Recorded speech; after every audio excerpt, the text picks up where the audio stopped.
That's one challenge that I could see hunting in these mountains is anytime we've ever hunted any kind of setting like this, you get those big laurel thickets that deer are hanging out in. It's a lot like in a way hunting around pine thickets or clear cuts Oh, yeah. around where we're from in Bama, Mm-hmm. where it's this big thicket. There's a bunch of deer using it, but there's like 50 different trails that they might use to get in and out of that thing. Yeah. They can enter and exit it really wherever they want.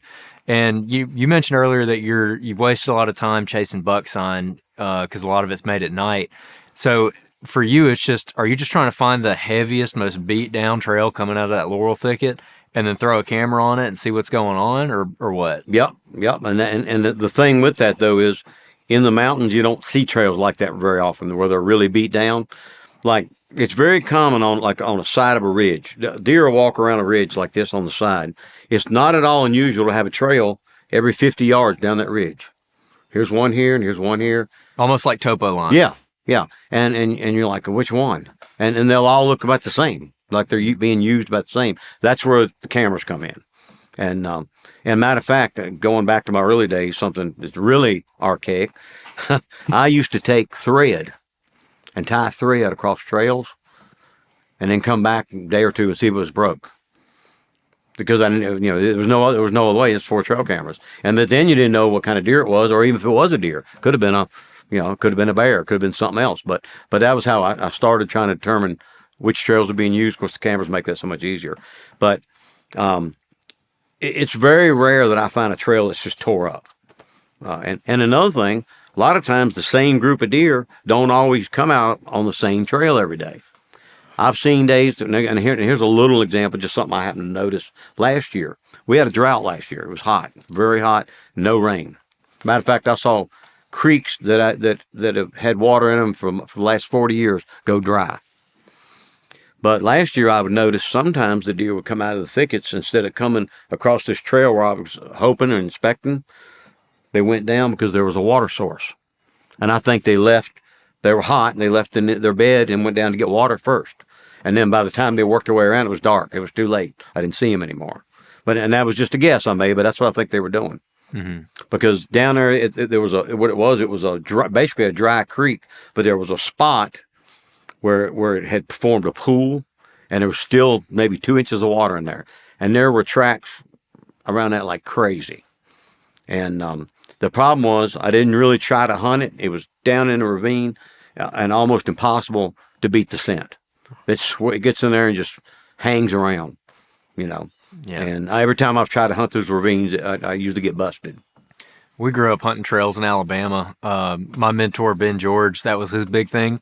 He would always want to hunt trails. And there was this mountain we hunted just south of Birmingham called Shades Mountain. We had some property down there. It's nothing like these mountains at all.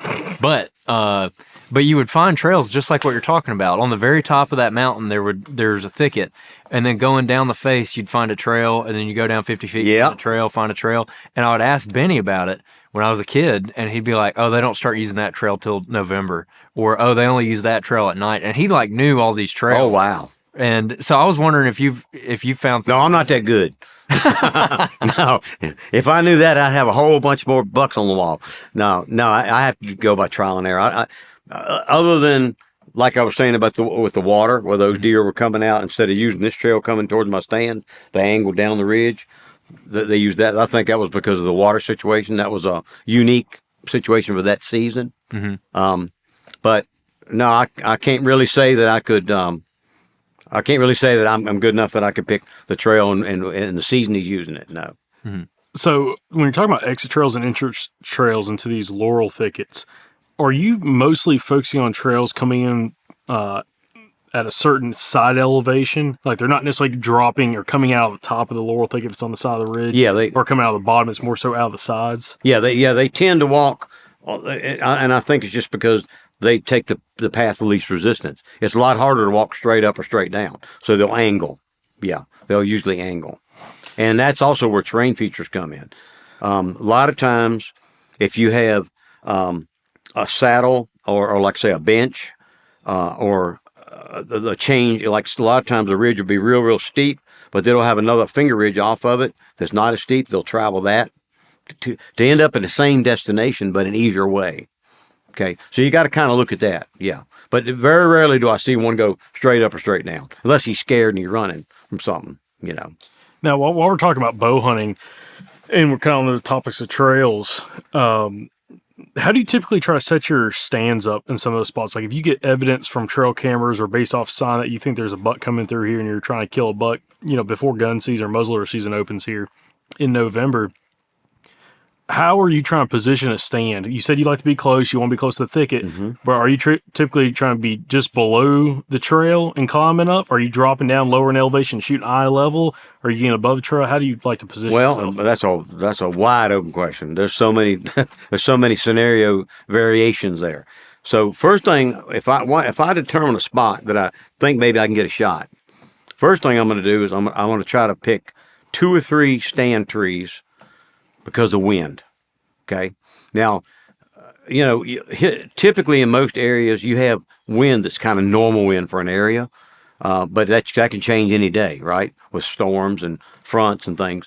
So, I'm going to try to plan to have a place where I can hunt, where I know my wind's not going in that bedding area and scaring the deer in the evening, and then in the mornings when they're coming in, I don't want it blowing down to where I think they're coming from. So that's the first thing I'm going to consider is getting enough spots to try to beat the wind if possible. Now in the mountains, I will say this: beating the wind's probably a bad way to say it, because you're never going to beat it. It changes, thermals change, weather changes. I can't tell you how many times I've been in a stand, been there an hour, and then the wind change. But as far as hunting below or above the trail, in steep land, you really got to be careful with that. And the buck I mentioned earlier, as a matter of fact, is a good example.